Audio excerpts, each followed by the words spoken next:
이 자리에 나온 우리 성도님들 주님의 은총이 함께 하시기를 축원합니다. 이번에 태풍 타파가 이렇게 부산과 이렇게 해안 지경을 많이 쓸고 갔었는데요.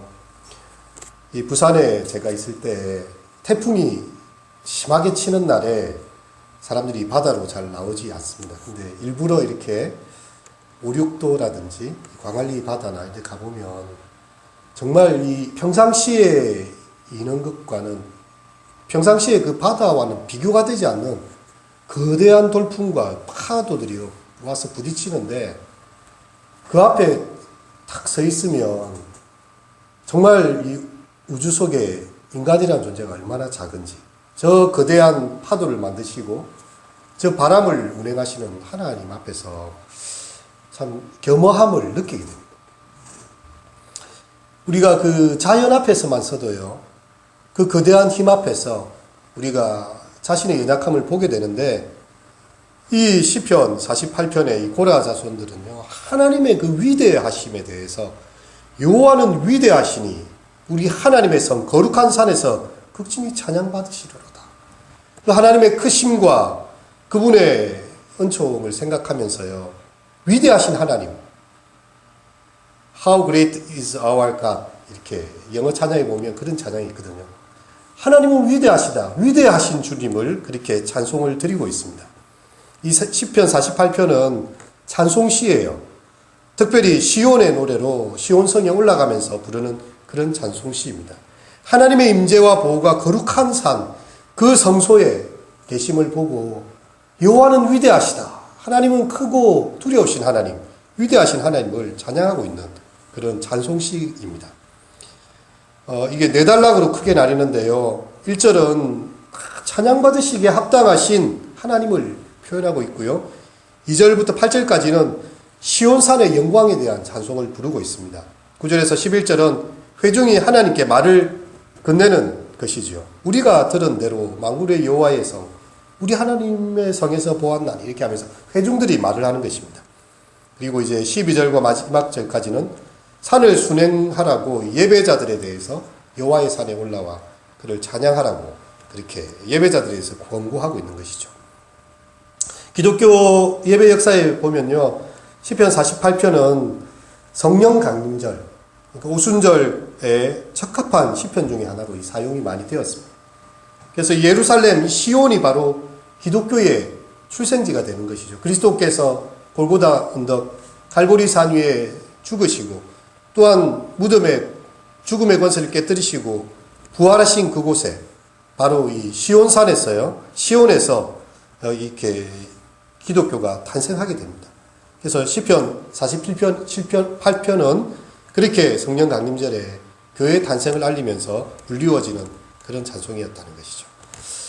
1절 상반절 여호와 위대하시니 우리 하나님의 성 거룩한 산에서 극진히 찬양을 받으시리로다.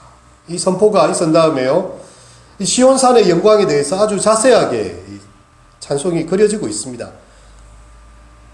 크신 주께 찬송이죠. 크신 주께 영광 돌리세 하나님의 성에서 그의 거룩한 산에서 터가 높고 아름다워 온 세상에 깊은 저 북방에 있는 시온산 큰 왕의 성일세. 이 찬양이 바로 이 시편 48편을 가지고 만든 찬송이지 않습니까? 터가 높고 아름다워 온 세계가 즐거워하며 큰 왕의 성 북방에 시온산이 그러하도다. 하나님이 그 여러 궁중에서 자기를 요새로 알리셨도다. 그러면서 이 왕들이 모여 지나가고 있어요. 그들이 그 앞에서 두려워 빨리 지나가고 있습니다. 왜냐하면 거기서 떨림이 그들을 사로잡는데 그 고통이 해산하는 여인의 고통과 같고 주께서 동풍으로 다시스의 배를 깨뜨리십니다. 그리고 우리가 들은 대로 만군의 성, 우리 하나님의 성에서 보았나니 하나님 이를 영원히 견고하게 하시리로다. 여러분, 이 2절에서 8절에는요, 두 무리의 다른 관점을 보여주고 있습니다. 4절의 내용을 보면 왕들이 예루살렘에 와서 한 가지를 보았다는 거예요. 그런가 하면 순례자들이 예루살렘에서 와서 또 한 가지를 보았습니다. 그 대조의 핵심이 3절에 나오고 있습니다. 그것은 바로 하나님께서 여러 궁중에서 자신을 요새로 알리시는 그런 모습이지요. 하나님께서 그곳에 계심으로 그곳은 난공불락의 성 요새가 되고 있습니다. 이 열왕들은 누구입니까? 그들은 이스라엘을 치기 위해서 그렇게 군대를 거느리고 온 그런 왕들입니다. 그런데 그 요새 가운데서 계시는 하나님의 임재를 보고 그들이 놀라고 두려워서 빨리 도망치는 그런 모습이 이루어지고 있어요. 그들이 하나님의 영광을 그 가운데 봅니다. 하나님의 임재를 그 가운데 봅니다. 16절에 보면요, 해산하는 여인의 고통처럼 몸부림쳐요. 하나님의 영광을 그들이 감당을 해낼 수가 없습니다. 그리고 거센 동풍으로 몰아치는 폭풍의 폭풍의 그 모습으로 이렇게 그려지고 있습니다. 왕들이 도모하여 무리를 지어서 몰려와서 이 예루살렘을 함락시키고자 하지만요, 보자마자 머리를 가로짓고 뿔뿔이 도망가는 모습입니다. 해산하는 여인처럼 고통으로 몸이 구부려지고 있어요. 그리고 주께서 거센 동풍을 보내어서 다시스의 배들을 박살내십니다. 그들이 해군력으로 예루살렘을 치러 왔지만 동풍으로 그 모든 것을 다 쓸어 내리신다는 그런 표현입니다. 이제 그들은 하나님이 임재하시는 예루살렘을 보고 그들은 두려워 떨면서 급히 도망가는 그런 모습입니다. 그런데 순례자들이 올 때 이 예루살렘 성, 하나님의 그 북방의 성은 어떤 곳입니까? 하나님께서 그들을 감싸 안으시고 보호하시는 보호의 성으로 그렇게 보여지고 있습니다. 대군을 거느린 열왕들은 두려워 떨면서 도망하지만 하나님께 예배하는 자들은 이곳에 와서 기뻐 노래하며 찬송을, 위대하신 하나님을 노래하고 있습니다. 그리고 한 길로 왔어요. 하지만 하나님의 임재 앞에 7길로 도망하는 열왕들의 모습입니다. 하나님의 임재 앞에 그들은 혼비백산하여 도망칩니다. 해산하는 여인처럼 그들의 몸이 구부려지고 있습니다. 그리고 그들이 안전하게 생각하는 그 다시스의 배들, 거친 동풍 속에 맞아 깨지고 다 흩어지고 맙니다. 여러분, 우리가 살아가는 것, 믿음의 삶을 살아가는 것은요, 보이지 않는 영적 전쟁 가운데 있는 것입니다. 그리고 우리가 있는 우리의 삶을 향해서 또 교회를 향해서 사단은 영적 공격들을 퍼붓고 있어요. 너희가 하나님의 성전인 것과 하나님의 성령이 너희 가운데 거한 것을 알지 못하느냐. 여러분, 예전에 이스라엘 백성들은요, 하나님의 임재를 상징하는 법궤를 앞세우고 그들의 장막을 옮겨 다니면서 하나님께 예배를 드렸고요. 그 법궤가 있는 한 그들은 적군으로부터 보호를 받게 되었습니다. 이제 다윗 때에 하나님 앞에 성전을 짓기로 하고 솔로몬 때에는 예배의 처소로 성전을 짓습니다. 그리고 그곳에서 하나님을 예배해요. 근데 우리에게 주시는 하나님의 새로운 은혜는요, 바로 너희가 하나님의 성전인 것과 하나님의 성령이 너희 안에 거하는 것을 알지 못하는, 우리 각 개인의 삶 가운데 하나님이 거하시고요, 우리의 마음을 좌소를 삼으시고 또 우리가 있는 믿음의 공동체를, 두세 사람이 내 이름으로 모인 곳에 내가 너희와 함께 있노라 하신 그 하나님의 말씀이 있는 그곳이 바로 이 하나님의 성전이 되는 것입니다. 그리고 우리 교회의 주약속 안에 살고 주약속 알게 하고 이렇게 할 때 이 두 오른손이 맞잡아진 이 로댕의 교회 그림을 조각을 이렇게 표현했는데요. 이것이 그것을 분명하게 표현해 주는 거거든요. 믿음의 공동체 안에 하나님께서 계시다는 것입니다. 어떤 건물 속에 있는 것이 아니고 어떤 화려한 그런 곳에 있는 것이 아니고 믿음의 사람들이 모여서 예배하고 진심으로 예배하고, 이런 북한의 성도들이요, 또 중국의 지하교회 성도들이 공식적으로 예배할 수가 없어요. 지금은 이제 삼자교회, 중국 정부가 인정하는 삼자교회조차도 이제 다 폐쇄시키는 그런 일들이 있다고 합니다. 중국 선교하시는 우리 선교사님들의 이야기를 들으면요, 90% 이상이 다 추방이 됐어요. 그렇다고 해서 예배가 안 드려집니까? 그들은 이 공안의 눈을 피했어요. 가정에 모여서 은밀하게 예배를 드리고 있어요. 저 북한 땅에도 예배의 처소가 다 파괴되고 종탑이 무너지고 됐다 할지라도요, 그 지하 어느 곳에서 그들이 모여서 작은 목소리로, 하지만 하나님의 나라를 갈망하면서 그리스도의 그 은혜에 감사하면서 찬송을 부르고 있습니다. 바로 그곳이 하나님의 교회가 되는 것이고 하나님의 백성들이 있는 곳이 바로 하나님의 임재가 있는 곳이 그분의 처소요, 그분의 시온산이요, 그분의 터가 높고 아름다운 하나님의 성이 되는 것이지요. 에베소서에 보면 이것에 대해서 우리에게 설명을 내주고 있는데요. 6장의 끝으로 너희가 주 안에서와 그의 힘의 능력으로 강건하여지고 마귀의 간계를 능히 대적하기 위하여 하나님의 전신갑주를 입으라. 여러분, 이것은 우리가 순진하게 이렇게 신앙생활을 하지 말라는 말입니다. 우리의 씨름은 혈과 육에 대한 것이 아닙니다. 통치자들과 권세들과 이 어두움의 세상 주관자들과 하늘에 있는 악의 영들에 대함이라. 그러므로 하나님의 전신갑주를 취하라. 이는 악한 날에 너희가 능히 대적하고 모든 일을 행한 후에 능히 서기 위함이니라. 우리가 이 C.S. 루이스, 기독교의 최고의 변증가라고 하는 그 영국 옥스퍼드 대학의 그 문학을 가르쳤던 이 C.S. 루이스가요, 우리에게 있어서 이 어두움의 영들을 대하는 이 태도에 대해서 두 극단적인 태도를 이야기를 하고 있거든요. 하나는 교회를 다니고 예수를 믿으면서도 영적인 세계를 인정하지 않는 사람들이 있습니다. 아주 이성적이고 합리적이고 과학적인 사고에 길들여져 있는 거예요. 그래서 이거 영적인 마귀의 존재라든지 악한 영들에 대한 존재를 그냥 깡그리 무시하고 보이는 것들만 하려고 하는 사람들. 여러분, 그런 사람들을 마귀가 농락하기가 쉽습니다. 왜냐하면 과학적인 사고가 모든 것을 다 말해주지 않거든요.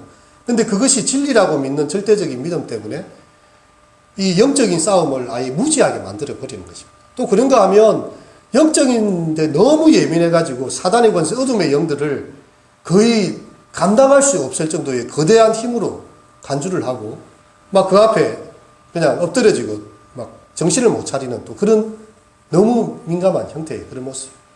성경이 말하는 것은요, 영적인 세력이 분명히 있다는 것입니다. 하나님을 향하여 대적하고 하나님의 백성들을 향하여 대적하는 자들이 분명히 있고 그 관계가 있다는 것이죠. 그래서 우리가 그것을 꿰뚫어 알되 그 어둠의 영이 어떠하든지 간에 오늘 우리 시편의 말씀처럼 한 길로 왔다가 7길로 넘어지도록 하나님께서 그 모든 다시스의 견고한 배들을 동풍으로 깨뜨리시고 그들의 그 모든 것들을 해산하는 여인처럼 부풀어뜨리시고 하나님께서 기도하는 자기 백성을 통해서요, 그 하나님의 임재하심을 통해서 사단의 영을 다 깨뜨리신다는 것입니다. 우리에게 우리 그러니까 에베소서 말씀은요, 모든 기도와 간구로 성령 안에서 항상 기도하라 이렇게 이야기해요. 기도의 힘을 통해서 사단을 물리칠 수 있다는 것이고요. 또한 나를 위해 구하께서 내게 말씀을 주사 나로 입을 열어 복음의 비밀을 담대히 알게 하라.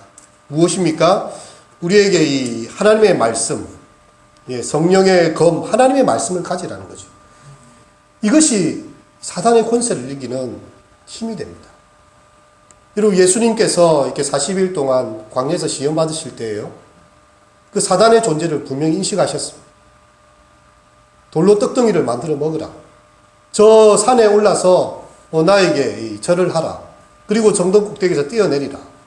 이 사단이 실제적으로 음성을 들려주고 예수님을 유혹합니다. 예수님께서 그것에 대해서 다 말씀으로 말씀하십니다. 사람이 떡으로만 사는 게 아니라 하나님의 입으로 나오는 모든 말씀으로 산다. 사단이 그 말씀 앞에 그냥 아무 대답을 하지 못합니다. 물러가요. 그리고 주 너희 하나님을 시험하지 말아라. 꼭대기에 뛰어내려서 그것이 내가 하나님의 아들인 걸 증명하는 게 아니라는 거죠. 하나님을 그렇게 하지 말라는 것입니다. 산 꼭대기에서 온 천하의 영광을 보여줄 때요, 나에게 절만 하면 다 모든 걸 갖게 하겠다. 오직 주 하나님만 경배하고 다만 그를 섬기라. 이 성경의 말씀으로 사단을 다 물리칩니다. 우리가 이 땅을 살아갈 때요, 여러 가지 재리의 유혹과 세상의 근심이 우리의 마음을 찌를 때가 있습니다. 그때 우리는 하나님의 말씀을 붙잡아야 돼요. 돈을 사랑함이 일만하게 뿌리라. 돈이 일만하게 뿌리는 아니지만 돈을 사랑하는 그 마음에 붙잡히면 일만하게 그 모든 것 때문에 넘어지고요, 그것 때문에 비리가 생기고 믿음에서 떠나게 됩니다. 오직 우리는 구의주사 누리게 하시는 하나님께 구하라. 이렇게 성경은 이야기하거든요. 이 재물의 유혹이 올 때 우리가 말씀으로 부딪혀야 됩니다.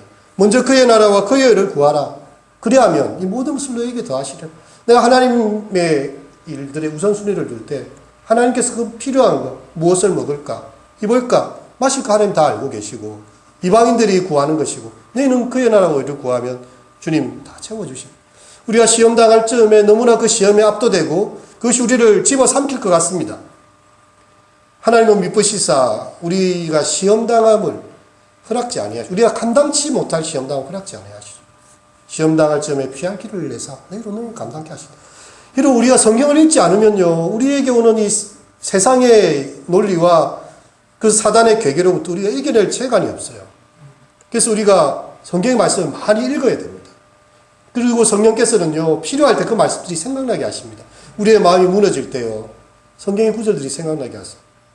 두려워 말라 내가 너와 함께 함이니라. 놀라지 말라 나는 내 하나님이 됨이라.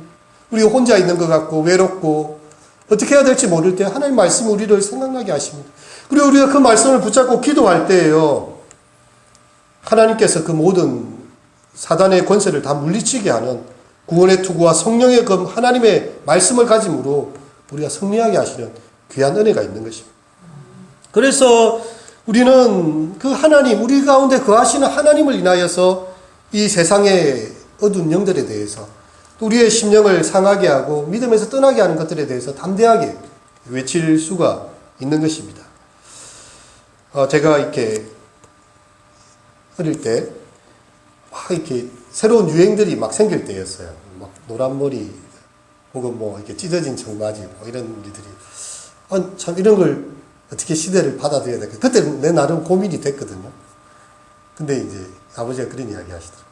이 세대를 본받지 말고 하나님의 기뻐하시고 온전하시고 선하신 뜻이 무엇인지를 분별하라. 근데 그 말씀을 딱 듣고 나니까 이 시대의 유행을 쫓아갈 것이 아니라 하나님께서 원하시는 것이 무엇인지를 묵상해야 된다는 마음이 딱 들더라고요. 그래서 이 세상의 트렌드가 내 삶을 지배하지 않는다. 하나님께서 과연 나에게 청바지를 뭐 찢어진 걸 입든지 온전한 걸 입든지 이게 중요한 것이 아니라 내가 하나님의 뜻을 분별하고 그것이 무엇인지를 쫓아가는 일, 그것이 중요한데 내가 이거 쓸데없는데 너무 고민하고 있었구나. 그런 생각들이 들었어요. 이런 우리는 하나님께 찬양하고 그분 앞에 믿음으로 나아가게 됩니다. 9절에서 11절에서는요. 하나님이여 우리가 주의 전 가운데서 주의 인자하심을 생각하였나이다. 하나님의 전에서 그분의 정품 인자하심을 보는 것입니다. 주의 이름과 같이 찬송도 땅끝까지 미쳤으며 주의 오른손에는 정의가 충만합니다. 인자와 정의가 하나님의 성품이라는 것입니다. 그리고 주의 심판으로 말미암아 시온산은 기뻐하고 유다의 딸들은 즐거워한다. 여러분 이 순례자들이 하는 찬송이고 그들의 고백입니다. 그들은 하나님의 인자하심을 보았고요. 그분의 공의로운 통치를 보았고요. 그분의 판단하시고 온전히 그 다스리심을 보게 되는 것입니다. 그래서 그 하나님으로 인하여서 찬송을 부르게 되는 것입니다. 시인은 고백합니다. 그가 들었던 말씀이 자기에게 보여졌다고 고백을 하고 있어요. 8절 내용 다 함께 읽어보겠습니다. 시작. 우리가 들은 대로 만군의 여호와의 성 우리 하나님의 성에서 보았나니 하나님이 이를 영원히 견고하게 하시리로다. 과연 우리가 들었어요. 하나님의 그 살아계심과 말씀하심을 들었습니다. 하지만 이제 이 예루살렘 성에 와서 순례자들이 여호와의 성을 바라보면서요. 정말 하나님께서 이 모든 것을 영원히 견고케 하시는구나. 내가 귀로 들었던 하나님 이제 눈으로 목도하면서 찬송을 드리는 것입니다. 여러분 우리의 신앙생활이 때때로 이렇게 율법화되고 우리의 삶이 건조해지기가 쉬워요. 왜냐하면 내가 말씀을 듣기만 하기 때문에 내 삶에서 그 말씀이 적용이 되고 하나님의 기도가 응답이 되고 하나님의 일하심이 느껴지기 시작하면요. 그것이 눈으로 보여지기 시작하면 찬송을 드릴 수밖에 없어요. 우리 아까 불렀던 찬양처럼 밤낮 불러서 찬송을 드려도 늘 아쉬운 마음뿐이었어요. 우리 하나님과의 관계가 귀로 듣는 사이가 돼서 되겠습니까? 그분을 우리의 눈으로 배워야 하지 않겠습니까? 우리의 삶으로 정말 고백할 수 있어야 되지 않겠습니까? 하나님께서 우리의 삶을 끌어가시며 도우시는 그 은혜를 맛보아야 되지 않겠습니까? 하나님께서 우리를 왜 지으셨나요? 우리를 왜 이 땅 가운데 살아가게 하시나요? 성경은 그렇게 이야기합니다. 내가 나를 위하여 이 백성을 지었나니 이는 나의 찬송을 부르게 하려 합니다. 우리가 어떤 때 찬송을 부르게 됩니까? 정말 우리의 삶이 깨지고 무너지지만 하나님께서 그 가운데 구하여 내실 때 정말 먼지 같은 나라도 정말 우리의 체질을 아시며 우리의 연약함을 아시고 하나님께서 그 기도 가운데 응답하실 때예요. 그 감동이 있어요. 좀 작은 예지만 제가 이렇게 비가 많이 내릴 때 이 비가 그치기를 기도하기는 좀 너무 그렇잖아요. 하나님 비를 맞지 않고 갈 수 있는 방법이 있을까요? 어떻게 보면 그냥 지나가는 기도일 수도 있고 생각하는 기도일 수도 있어요. 근데 마치 막 가는데 갑자기 누가 버린 우산이 하나 있더라. 그걸 쓸만해요. 약간 부러져도. 사람들은 그냥 우연히 그랬겠지 이렇게 생각하지만 기도한 저로서는 그렇게 생각하지 않습니다. 하나님께서 이 부러진 우산이라도 이렇게 하게 하셔서 옷이 젖지 않게 하게 하시는구나. 여러분 기도하는 사람에게 우연히 일어나는 일은 없습니다. 내가 기도하고 원한 대로요. 정말 무서울 때가 있는데 가끔씩은 제가 생각만 하는 일이 있거든요. 어디인가를 다 가서 보면서 내가 이러이러 했으면 좋겠다 이렇게 마음으로 생각하는 때가 있어요. 감히 기도할 만한 그런 용기도 안 나요. 근데 하나님께서 그 생각까지도 동촉하셔가지고 어느 순간 나를 그 자리에 있게 하시는 걸 경험할 때가 있어요. 어느 순간 탁 돌아보면 하나님께서는 내 마음의 생각을 다 읽고 계시고 나의 심사를 통촉하시는구나. 내 기도를 아시고 내 마음을 아시는구나. 여러분 그때에 찬송이 울려 나옵니다. 하나님 나를 이토록 세밀히 보살펴 주시고 나의 안고 일어섬을 아시고 내 마음의 생각을 아시고 나를 이렇게 도우시니 어찌 찬송하지 않을 수가 있습니까? 이제 12절과 13절의 내용을 함께 읽겠습니다. 시작. 너희는 시온을 돌면서 그곳을 둘러보고 그 망대들을 세어보라. 그의 성격을 자세히 보고 그의 궁전을 살펴서 후대에 전하라.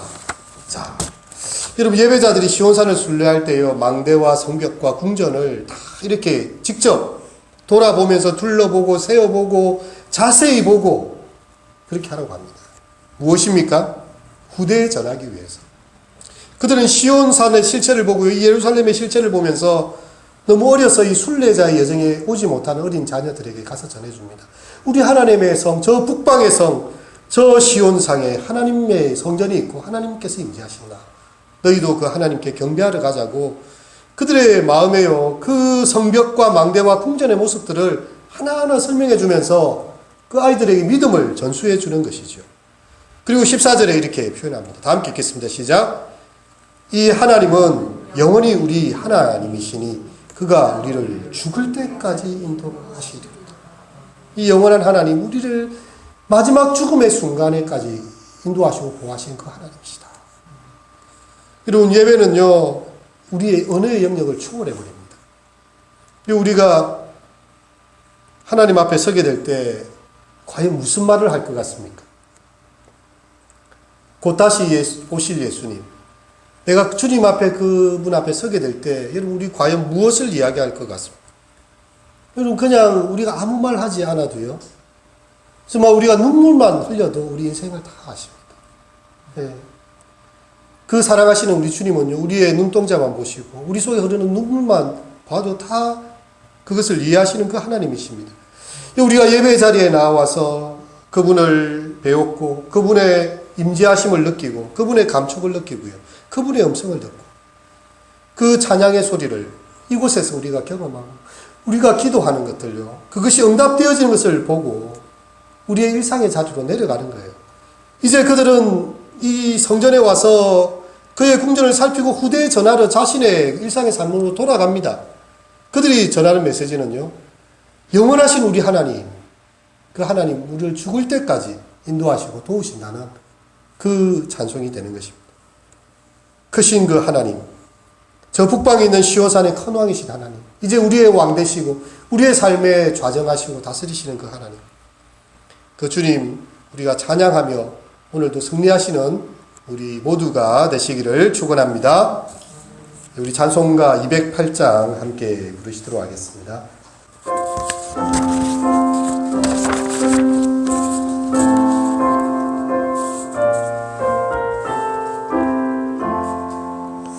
내 주의 나라와 주 계신 성전과 피 흘려 사신 교회